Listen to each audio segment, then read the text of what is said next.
Hey, thanks for coming to Tori Magoo 44. I was out picketing on Saturday with some of my friends, and we're going to put up a video of some of the picket, and I'll have a link down here for the rest of it, for most of it. So I hope you enjoy it. And the next one is next Saturday, so if you'd like to come, please come out. It's fun. It helps people. It's a good thing to do. All right, here you go. The IAS. We are the IAS now and forever. And look at how busy they are. The mob Scientology street. Hey, hey, taking pictures. What's your story? What's your story? What's your story? What's your story? Instead of your crimes. What's your crime? Empty LA org. You know who I haven't seen in a long time? Who? Martha Carl. She used to come out here to hang with us. Yeah. Everyone knows that. Hi. Hi, what does all that mean?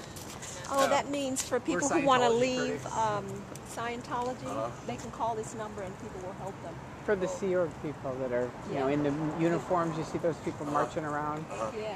Yeah. You guys are against it? Or Down the things, all right.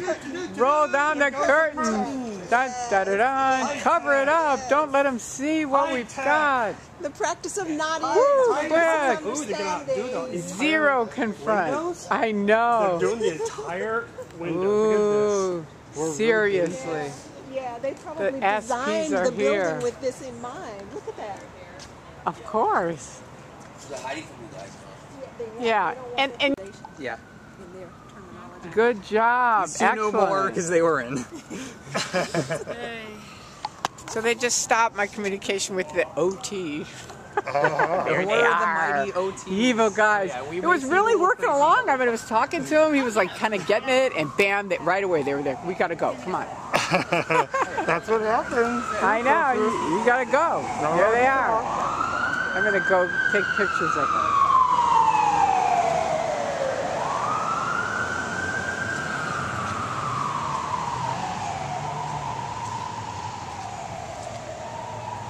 Now they're all in the zombie routine.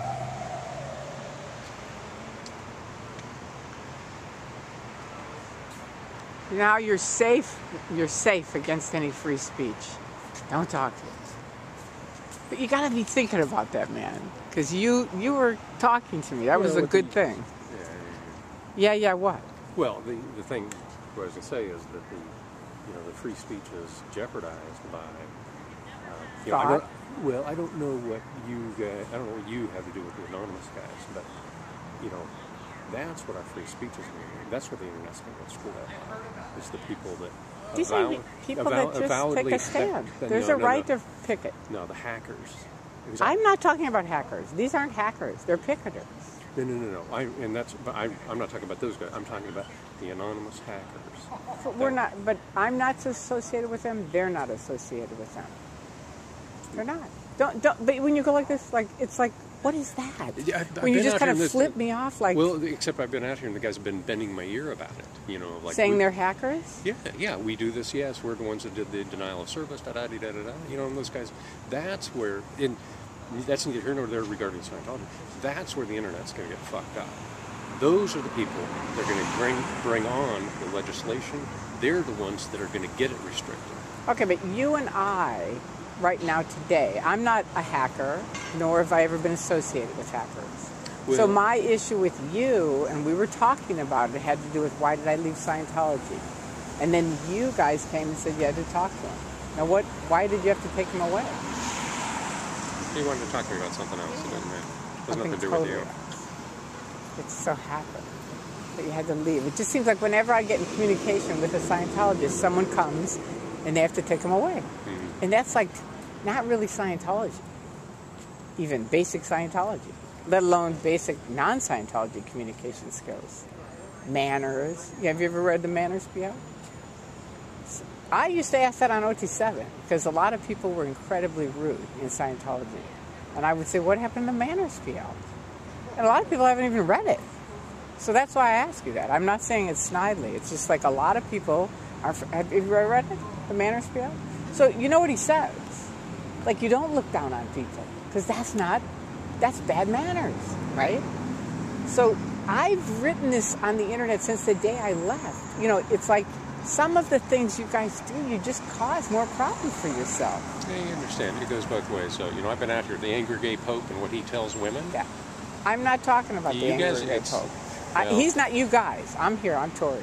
I'm not him. But that's a different thing. He was never even in, I don't think. I don't know where he is, but that's, you know, but I've been here with the guys, the protesters, egging him on. The way he treats women, it's a goddamn The way crime. Scientology treats women, the fucking executives are locked up in the SP Hall. You don't even know about that. But I know executives that were in the SP Hall, in RTC, and are now out. And you guys all kind of look at me like, yeah, sure, right. It's true. Have you gone out to Hemet to check? No. Would they let you in even if you did? No. But I've talked to, will you come meet with Claire Headley and Mark Headley and talk about it? And just at least learn, you know, what they have to say about it? I mean, they were in the SEAL for years. They're very dedicated people. She was in RTC, locked up in a hall. So you can talk about, we can sit here forever and talk about other people and this and that, but I'm talking about, here I am, and this is, you know, I'm here because it didn't work, and because they were doing really creepy things that aren't Scientology. They really aren't. Opening up phony accounts is not really. But see, Hubbard did the same thing. When he screwed up, and he ran those things that he said Mary Sue did, he wrote those programs. And then he sent her to jail. Now, what kind of guy would send his wife to jail? I was in when that happened.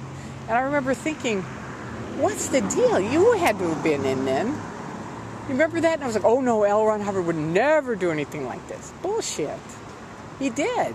He wrote the programs that she ran and then sent her to jail, and then they locked her up, and she never could talk to anybody again. Now, what is that? That's not Scientology. Not the one that I knew. You know what I mean? You have to kind of go, well, what is that? So there's some very, very big things that happen, which are why I'm here and not where you are.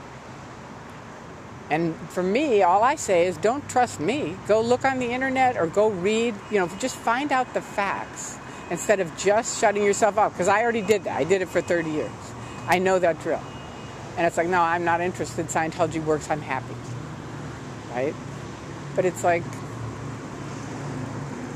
you know, I would ask you where you're at on the bridge, but you probably won't tell me. You're probably not. You know, Right. I don't. You know, I don't. And it doesn't matter. It doesn't matter except here for my benefit. You know. Okay, so that was part of our picket. There's more of it again on my on the link that I'm going to put here from Xenu Smurf. It lasted quite a bit longer, but if you hear them and watch them, you see that they have that, you know, what I call plexiglass, where they're not really listening, right? Because if they really heard, they would have to question it, and that's my point. I've said it since 2000. You know, why, if you were free. If you're lurking and you're listening to this, if you're free, you should be able to read a book. When you got into Scientology, I'm quite sure everyone who originally got into Scientology could read anything they wanted to. They could talk to anybody they wanted to. They could think what they wanted to. And whether you want to believe it or not, the truth is the higher up you get in Scientology, the less you can do those things. Your freedoms are cut off. And if they weren't, you'd be able to read those books.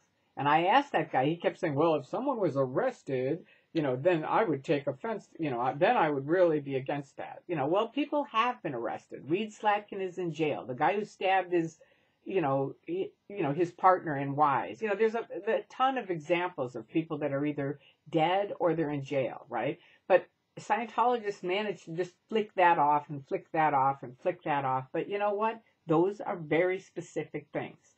That again, you're still supporting an organization that people who have now left are saying are still being abused today by David Miscavige, okay? So my thing is read, look, listen, look at both sides, and you find out for yourself what the facts are, and then you make up your mind. There's no way you can make up your mind on anything if you only know one side. And you know that. Think about your parents. When you were a kid, would you have just listened to one side and said, okay, that's all we believe? You know, no. most of the time people are taught, look at both sides and then decide from there. So that's all I'm saying. It's a simple process. And if you can't, you got to be thinking about it. Why can't I look at both sides? That was one of the key things that helped me start waking up. So check it out. There you go. I hope you enjoyed it. Have a wonderful week for all of you. Bye.